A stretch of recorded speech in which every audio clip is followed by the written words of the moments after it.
what is at the root of your money mindset issues. It's not always what you think. He made me believe that I wasn't worthy.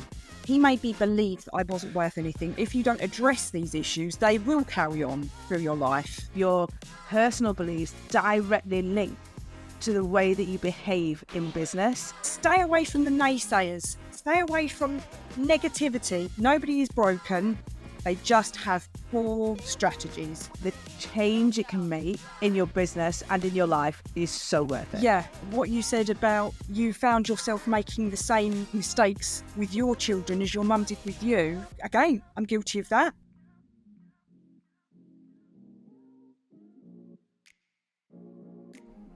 Welcome back to the Motivated Creative Podcast. Today we have a really special guest. We have Claire Jones from CJF Accounting. Now, Claire is absolutely awesome when it comes to talking about money mindset. So we're going to go through a little bit of a how to prepare yourself, how to price yourself for success, and a little bit about that money mindset, because I think that's something that we all struggle with on a day-to-day basis. Is one, asking for people to buy stuff, and two, feeling comfortable about that conversation around money. It's one of the things I think all creatives struggle with. So welcome, Claire. How are you today? I'm fine, thank you very much. Yes. Yeah, it's a good sunny day. I know, I'm really excited. We've actually got some sunshine out, even though I'm already preparing Christmas. I'm already preparing all of my end of year stuff. But I'm in like this really weird thing where I've got Christmas decorations out, but also I've got my summer dresses. It's the weirdest thing. So Claire, I mean, you've worked with so many different types of businesses, so many different types of people throughout the years. Is it true that money is the main struggle for independent businesses? Is this because for me, I feel like everyone talks about it, but I don't know whether is it actually true? Are we all like struggling with that money mindset? Yes, I believe that is a large majority of a business owner's struggle. Not many people talk about it. Some people like to think that they kind of there's a whole thing about comparatonitis, isn't there? That's not actually a word, but it's a word that is used a lot by business owners. And we kind of look at other business owners and think they've got their shit together. So therefore I can't pretend that, or admit that I haven't. So sometimes people don't like talking about it, but other times they'll kind of briefly go, oh yeah, I'm rubbish with money. But it is a big struggle, and it is one that needs to be spoken about. And not just from obviously I'm a bookkeeper, and I started off all about the strategy and how to have a lovely set of accounts so that you know exactly where you are. But also I've learned over the years that mindset plays a big part. You can't just have a pretty set of accounts. You've got to have the right mindset around charging, around asking for money.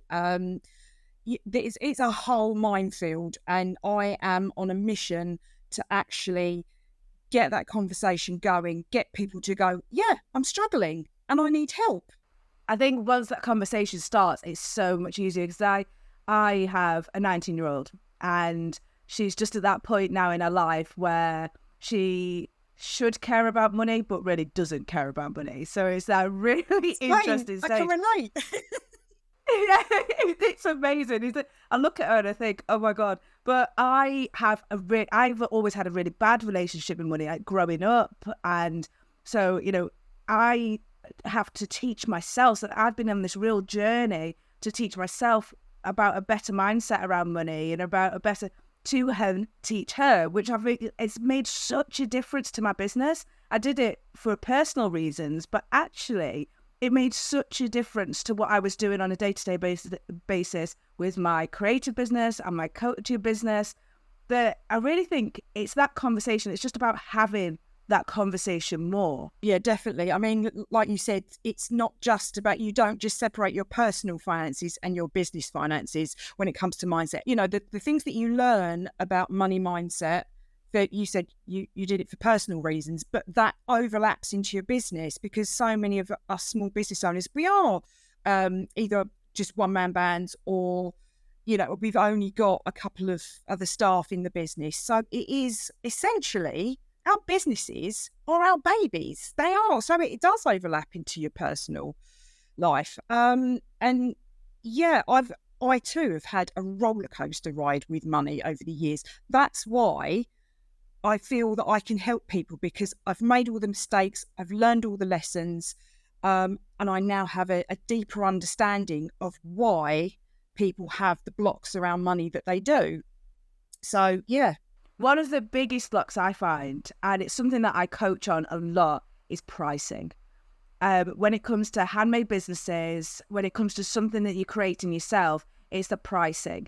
Now, I know one of the things I bully people about, and I am going to say bully them about, because I literally nag them. I feel so sorry for them sometimes, because I'm like, you're pricing. But the biggest thing is, for me, for them to price their own time and their own skill in the right way. I mean, you must have this conversation with so many people, but what are the biggest misconceptions that you find on a day-to-day basis around that whole pricing, the handmade creative world, and what we're like? I think because there are so many companies out there that mass produce products, and then they can afford to, because they've got big factories, they can afford to price them on the lower side. And a lot of handmade businesses, they think, oh, to compete, I have got to price my my products really low. And it should be the other way round. This is a handmade item. It's not factory produced. It's not mass produced. And even if you are making a lot of them, each item is still unique. It's still going to have, one's going to have like a flaw. I don't want to use the word flaw. A unique spin. Yes. Yeah. And some of the items are personalised. So that makes them even more valuable. And like you said, it's not just about time. It's about the value. It's about, okay, a lot of people, this is something that I've heard a lot of people say, is that they get an inquiry, they give the customer a price, and the customer says, oh, that's a bit expensive. I probably could do it cheaper myself. No, you couldn't, because when you take into account your time and the fact that to do it yourself, you're actually going to have to probably take a course, which you're going to have to pay for, and actually everything else that makes that product unique to that person that's made it is just, I mean, it's priceless. I know we have to put a price on it, but it's just, people buy from people. So I think what everyone has to remember is that when you're in business and you've built up a relationship with people and you gel with people and they get to know you and they get to like you, they want to support you. They are like your biggest cheerleaders. So actually, they don't mind paying a bit more because they want to support you. They want to see you do well. You want to see your business do well. And they don't, they would rather go to you and support you than buy a mass-produced item from a big faceless company. Yeah, because, it's worth more. And the people that say, oh, that's too expensive, we need to learn to just push them to the side. Don't even try and convince them that you are worth. They're just not your people. They are just not your people, because the time that you spend trying to convince someone that it's worth paying the price that you're asking is time that you're wasting, because you could be connecting with your ideal customers and making sales with them. So yeah, it is a big hurdle to get over. But once you understand that, and once you get that into your mind and you're living that and breathing that every day, then it's easy. I completely agree with that. The amount of people have said, maybe you're just not at the right place, you're not in the right market, you're not in the right, on using the right hashtags, whatever it is that's bringing these people to you, they're just not your people. And I found it myself with my candle company, because my market is the luxury handmade market, which meant that, school fetes and church fairs, they're out of the question, because I'm going to go in there with a £20 candle and everyone's going to ask me if I can do it for a fiver. And no, because I use premium products, I use premium ingredients, like I source everything myself. No, I can't do it for a fiver. I can't even make it for a fiver, you know. And it's hard when you're having those conversations. It does put a lot of pressure on you to alter your prices to suit others.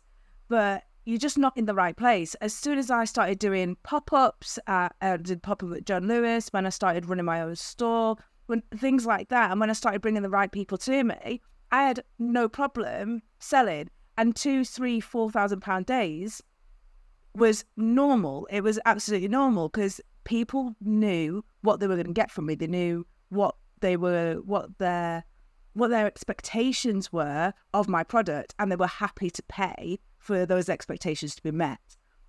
And I think that's really quite difficult for people to understand, especially when you're new in business. I think there are some common pitfalls that we all fall into in the handmade business arena, looking at, you know, what should we do with our pricing? What should we do with our accounts? What should we do? How do we start this? You know, normally people fall into business in the creative industry. They don't actually start businesses. So how can, say someone's, you know, just starting up today and they've been making stuff for a while, their busy mates just turned around and gone, hey, you should sell this stuff. And they're now looking at Etsy and Shopify and all the school fates all around and all that sort of stuff. What would you suggest that they avoid doing, and what would you suggest they go full in and start looking at? I would say avoid just jumping in and just plucking a price out of the sky, and even looking at other similar products and comparing them, okay? Because it could be that other person hasn't got their pricing right. So don't be looking at other people, okay? And also that feeds into the mind monkeys of, oh my God, I wanted to charge more, but now I don't feel I can. The things to absolutely get right from the start are just factoring all of your costs. I once heard a story about a woman who, she had a big stash of material and she made bags, just for friends and family, just for presents. And then somebody said to her, you should sell these. So she started making them, she started selling them. Because she'd got this big stash of material in her craft cupboard, she hadn't factored in the cost of the material when she needed to replace it. So she's selling these bags, you know, successful business. She then needed to replenish her stock with material. She got a shock when she realised that actually what she was paying out for material and everything else, she was actually going to be selling her bags at a loss. Which, you know, we all want a business. We all want our business to be profitable. We don't want an expensive hobby. I mean, don't get me wrong, if your hobby is crafting, then that's great. But when it's an expensive hobby that is actually eating into your profits or obliterating your profits, no, we don't want that. So from the start, you need to cost everything. The cost of materials, the cost of your time, which a lot of people struggle with because they think, well, how do I cost my time? And the same as their value, the value that you are bringing. And you've got to concentrate on the solution that you're bringing to people and the value of that. And yet it's a huge, huge struggle. But yeah, definitely factor in all and obviously if you work from home, you've got your energy, you've got, most businesses do have an online factor to them. So your internet, everything, just go right down to the nth degree and cost everything and make sure that you are not only just covering your costs, but you are getting the profit that you want, because otherwise, what's the point? You end up at the end of the year thinking, I've not made any money, I've made a loss, or I've just broke even, or I haven't made the profit that I want. And you get disheartened, and then it's hard to carry on. It's hard to find the motivation to carry on. So that is an absolute must. And also, don't be pulled into buying things that aren't going to help you. What I see a lot of time is when people are new in business, they're like, I need this, and they sign up to all these subscriptions and they don't have the time to use them. Yeah. Don't worry, I've done it as well. I'm guilty of that. I've done it. We just don't all admit to it.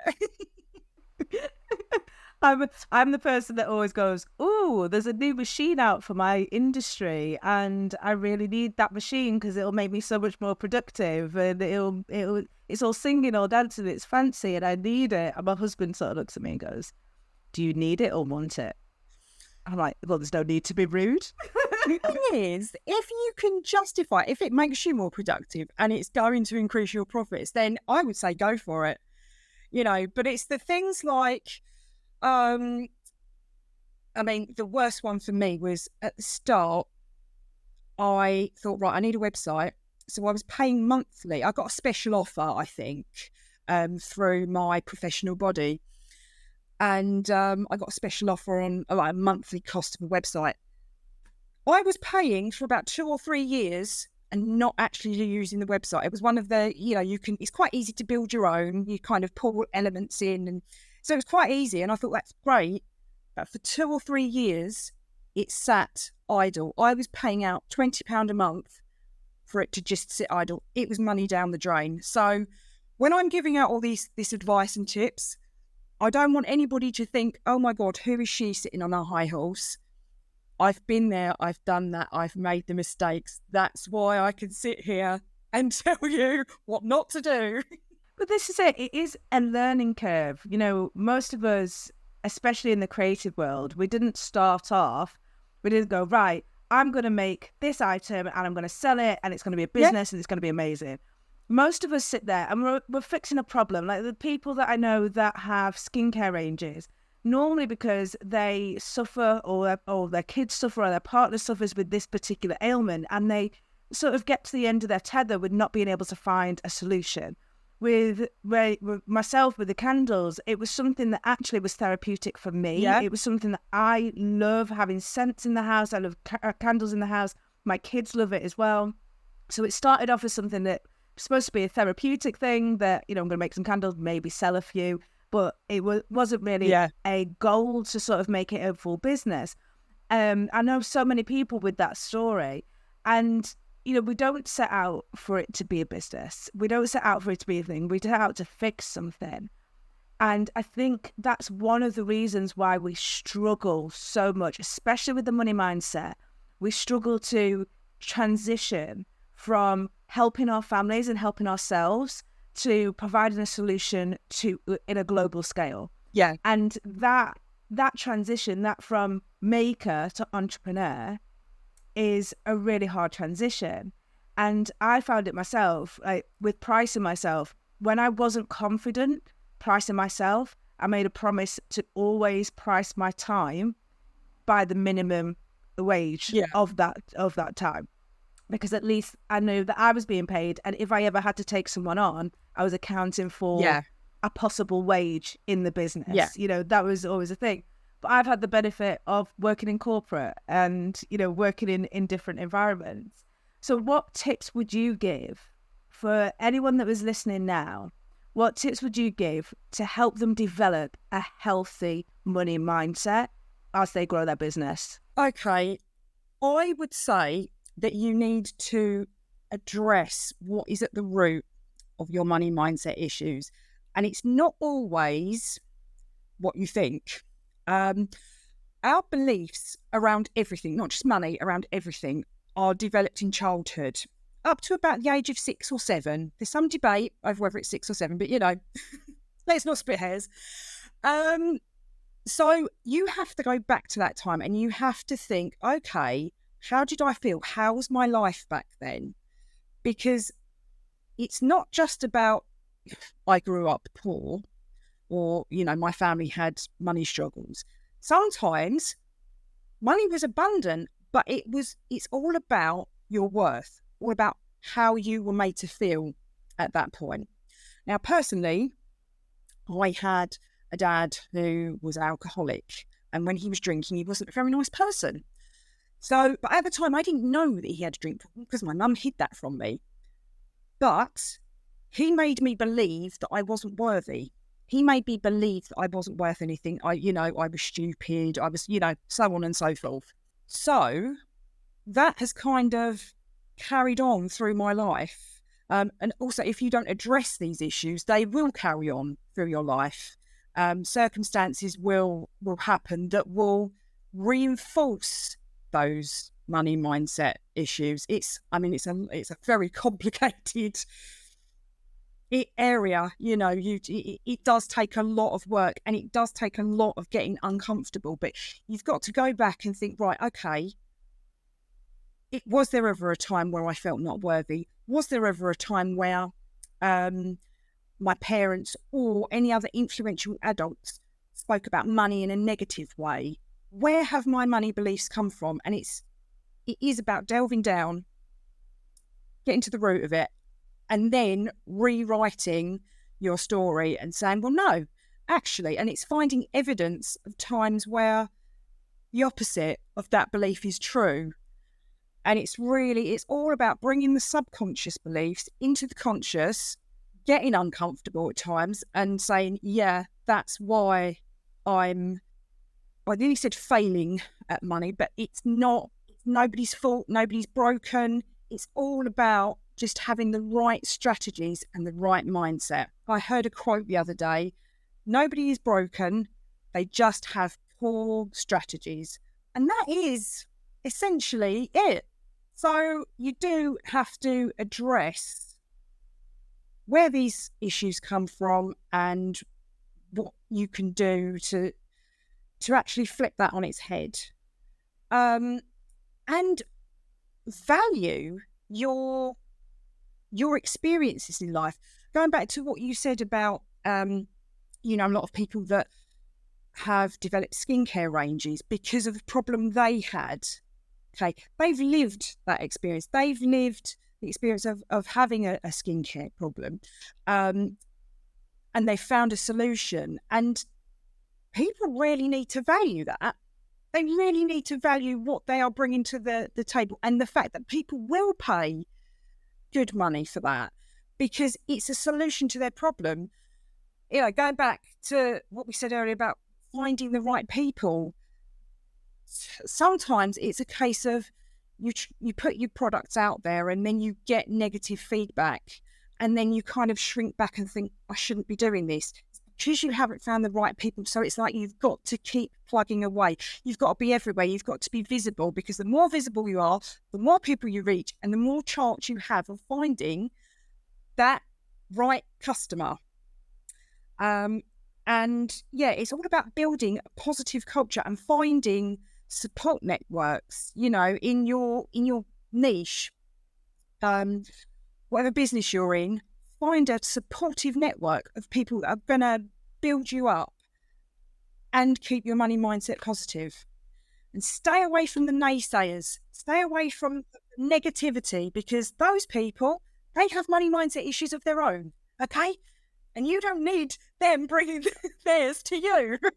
I completely agree with that. I mean, I did the work and went back into my past, and I know the reason why I had such bad sort of energy around money. My thing was, in my childhood, my mum used money as a reward for instead of love. Yes, so that's a big one. Instead of being kind and helpful and loving towards me, she'd buy me a new bike, or she'd buy me some new clothes, or would go out shopping, so it was always a replacement for love. So that was really difficult as I got older to not do that to my children, because in the first instance, that's what I was doing. It was like, oh, I've got a day off, let's go to the shop, and it was always that replacement. And then what tended to happen is, in my business, when I was in my early 20s and I was in business, I would buy things for my business that I loved, regardless to whether they were useful for my business or not. And it is a surprise. It's so surprising when you go back into it to see how much of your personal beliefs directly link to the way that you behave in business. Now I sort of put my hands up and say, yeah, I'm really crap with this, and I get somebody else to do it for me. But I also get them to explain it to me and explain to me why and why it's so important. And I'm still in the process, and I probably will always be in the process of learning why things are important, what, investments are important in business and personal, how you can tell the difference between an investment and a money pit, and all this sort of stuff. And I still find it really interesting. I think I'll be a perpetual student until the day I die. We all will. When you do go back and you do look at where it came from, it can be painful, because it's admitting things to your inner child, to your inner chimp. Yes. It's admitting things that you maybe don't want to admit, you don't want to say out loud, you don't want to have, but actually the change it can make in your business and in your life is so worth it. Yeah. What you said about you found yourself making the same mistakes with your children as your mum did with you. Yeah, I get that, because I'm guilty of that. But that's another reason why it's so important that we address our money mindset, because if we're aware of it, we can stop doing what we've traditionally done, and then we won't hand it on to the next generation. And that is so important. That's something that I'm passionate about. I don't believe that there's enough education around money for children. I believe it needs to be taught more in schools. And us as parents, we need to address it so that we can play our part in developing our children's positive money mindset. And like I said, it's not just about not having enough money. Obviously, your mum had enough money to be able to buy you things. So it's, people that go to boarding school, their parents obviously had enough money, but they, now they're adults. They're thinking, well, I just wanted to be at home with my parents. I just wanted to be loved. I didn't want to be shoved off to boarding school. So it's not always what you think. It's not always the children that grew up with nothing. It goes a lot deeper than that. 100%. I completely agree with that.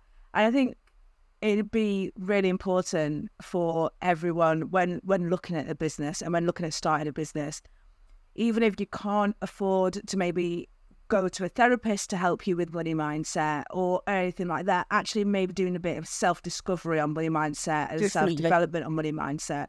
I do a lot of personal development. I read a lot of books. That's a big thing for me. And I've learned so much about money, and how it works, because like you said, there's nothing in education that teaches you how to pay taxes, how to pay VAT.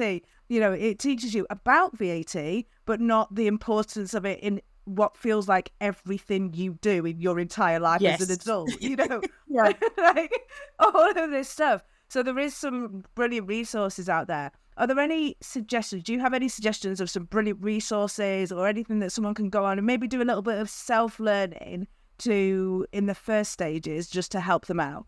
I mean, there's a lot. At the moment, I'm developing some resources. I've got free and reasonably priced ones that I'm working on, because like you say, if you have got money mindset issues, then you might not have enough money because you're spending that money on stuff that you shouldn't be spending it on because of the mindset issues.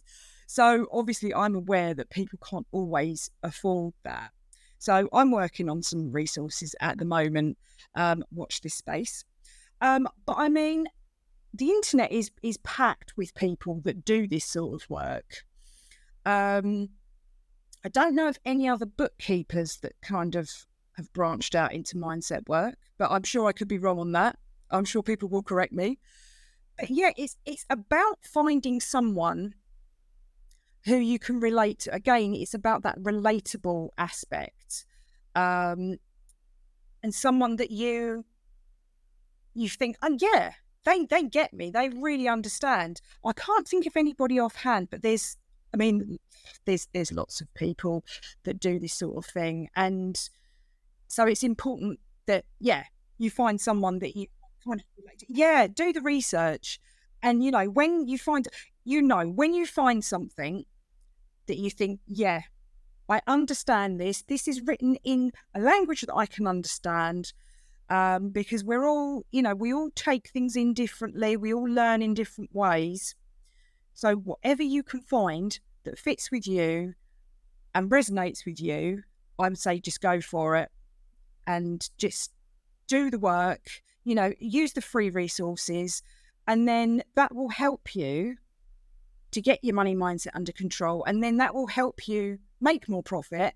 And then if you feel that you still need to do some mindset work, because obviously you've now got extra money, you can then invest and at a higher level, and then you can keep doing it that way. As with anything in business, you invest when you're starting out, you invest small because that's all you can afford. But then if you do the work, it brings benefits in your business. You can then afford to reinvest. That's brilliant. That's perfect. Thank you so much for taking the time today to chat to us about managing finances. I've really enjoyed it. This is brilliant. It's lovely. I love having a chat with people and just getting out those little bits of expertise that can pass on to other people, so that there's people out there like myself, like yourself. We didn't set out on this path, but are on this path, and we're learning as we go along. Definitely. So, but there's some people that are, I'm a couple of years ahead of people that have just started. So it's always good to take advice from people that are further ahead from where you are, just to get to that next level. Yeah. So it's been amazing talking to you. Thank you so much.